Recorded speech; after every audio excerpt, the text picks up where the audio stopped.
Bueno, abrimos hoy nuestra columna de salud. Le damos la bienvenida a nuestra fisioterapeuta de cabecera, Cristina Hernández. Hola. Bienvenida. ¿Cómo están? Buen día. ¿De qué vamos a hablar hoy? Hoy vamos a hablar de un tema que es bastante difícil de pronunciar. Sí, pero te lo voy a pronunciar, sacroelitis. Sacroielitis. Sacroielitis. Y la I primero, sacroielitis. Sacroielitis. Que es difícil de pronunciar, pero duele.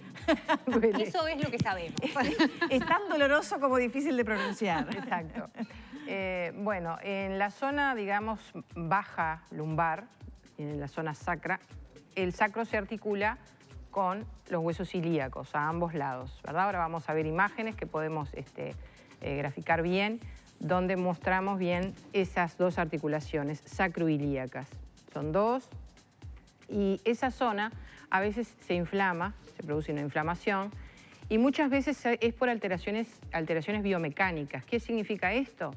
Que como es una zona por la que convergen y pasan muchos músculos, y aparte es una zona que soporta, en la parte superior, soporta el peso de nuestro cuerpo y a su vez es traccionada por el movimiento de las piernas durante la marcha, cuando nos sentamos, cuando nos paramos, o sea, son dos articulaciones que digamos que son muy accionadas en todos los movimientos, inclusive hasta cuando estamos sentados y durmiendo, o sea, las posiciones. Eso te iba a preguntar, ¿es ese dolor que de repente te levantas y que es bien como en la parte baja de la espalda? Puede ser, puede ser. A A veces se confunde con, se le llama inclusive falsa ciática. Sí.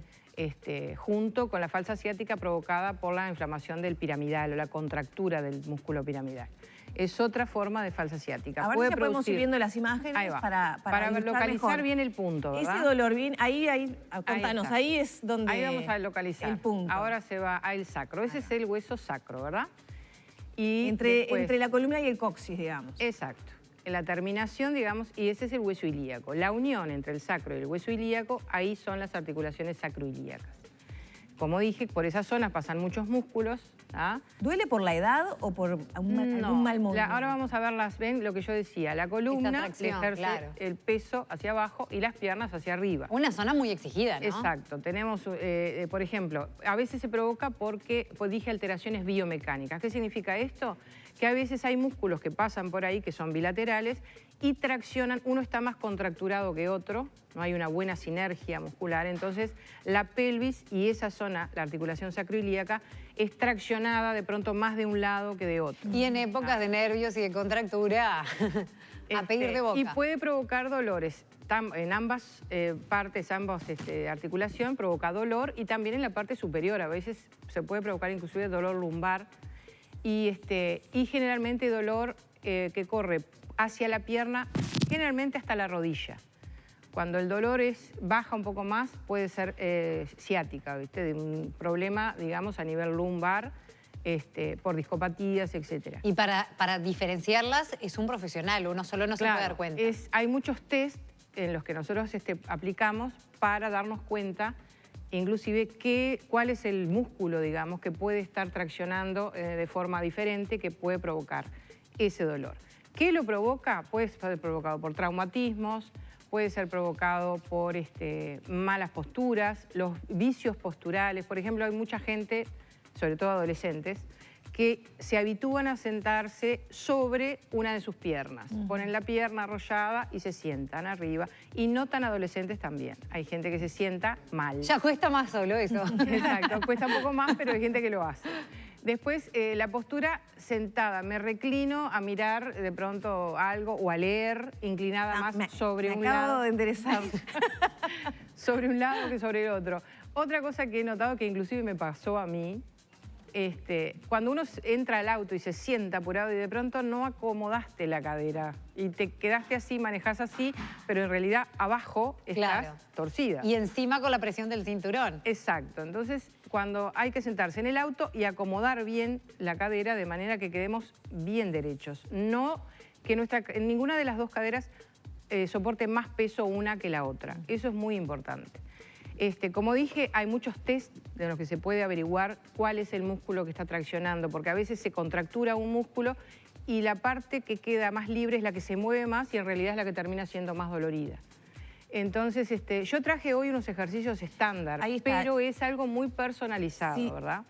Es importante el diagnóstico, ¿no? Saber si se trata de la ciática o de esta falsa ciática. Exacto, hay estudios de imagen que nos pueden dar si es una ciática verdadera, si es Bueno, acá empezamos con los ejercicios. En posición boca arriba, piernas flexionadas, elevadas, y ven que estamos traccionando con una mano la rodilla hacia la cara y con la otra mano la rodilla hacia el pie, ¿verdad? Y nos vamos a oponer, nuestra fuerza de las piernas se va a oponer a la fuerza que están haciendo las manos. Esto es una contracción isométrica que va a derivar, que es isométrica porque no hay desplazamiento de palancas óseas. Simplemente es una contracción sostenida. La mano hace fuerza y me opongo y la otra mano hace fuerza y me opongo. También poniendo una pierna sobre una silla y hacer una flexión. Yo no haría los golpecitos, ¿verdad? ¿Tá? No el rebote no lo haría. Lo dejaría un ratito estirado y volvería a la posición normal. Después, con un almohadón en el suelo, hacer una hiperextensión de cadera, lentamente, mantener unos 3-4 segundos esa extensión y volver. No hacerlo tan seguido, darle un poquito de menos frecuencia al movimiento. Y después otro, que es apoyar la cadera, la rodilla abajo puede estar semiflexionada, elevar la pierna y empujar con nuestra cadera la zona donde está apoyada la espalda. ¿Tiene un almohadón o es algo? Un almohadón, es un almohadón. Sí. Tiene un almohadoncito para evitar más roces, sobre todo sobre la piel. Pero estos son ejercicios estándar, ¿verdad? Porque, ¿qué pasa? Hay personas que pueden tener acortamiento, por ejemplo, de isquiotibiales, que son los músculos posteriores del muslo, que provocan la tracción de la pelvis y eso puede provocar un movimiento lateralizado de la articulación y provocar a la larga dolor. Pero otra persona puede tener otro músculo acortado. O sea, cada caso es muy particular. ¿Las mujeres tienen más tendencia a sufrir esto? Pregunto porque una de los embarazos, etcétera. Era lo que iba a decir. Una a veces surge justamente después de un embarazo, sobre todo embarazos que son, digamos, de un bebé muy grande, porque la mujer se le provoca desplazamiento y una apertura, digamos, del suelo pélvico para el momento del parto. Entonces, muchas veces, si no hay un ejercicio sostenido, una báscula de pelvis, un trabajo de flexibilización de esa zona, a veces pueden quedar con una sacroiliitis, que bueno, después con ejercicio se puede revertir, ¿verdad? No dejarse estar, ¿no? Me imagino, porque exacto. Si es con ejercicio, cuanto antes... Claro, es importante tratar la inflamación primero, ¿verdad? Reducir la inflamación y después ir directamente a palpar y ver y hacer una cantidad de test que hay, el técnico, el especialista, para verificar realmente dónde está el problema que me provoca ese dolor tan intenso en esa zona, ¿verdad? Bien, esos ejercicios igual son agradables de hacer, ¿no? Claro, para la columna el tema en general, es me que parece. si, por ejemplo, hay algunos ejercicios, por ejemplo, el que se ha apoyado en el marco, si no es el músculo correcto, digamos, de pronto puede provocarte dolor. Claro. O más dolor, ¿tá? Entonces hay que hacerlo y ver si provoca dolor con esa pierna, bajarlo y hacerlo con la otra, porque de pronto la tracción está en uno u otro lado, ¿verdad? Entonces, lo más importante es tener un buen diagnóstico, permitir la realización de test para verificar bien cuál es la zona de dolor y antes de pasar por este dolor, hacer ejercicio sistemático, flexibilizar la zona lumbar, no sentarse mal, no sentarse torcido, por más que sean jóvenes. Claro, ser consciente de cómo uno está posicionado, ¿no? Que a veces... Exactamente. ¿Cuál? La gente que le pasa esto, de pronto es la gente que habitualmente no hizo o no hace ejercicio. Claro. La gente que hace ejercicio y de pronto se sienta torcida lo puede revertir porque el ejercicio habitual lo lleva a una sinergia muscular mucho mejor. Cris, muchas gracias. A ustedes. Gracias.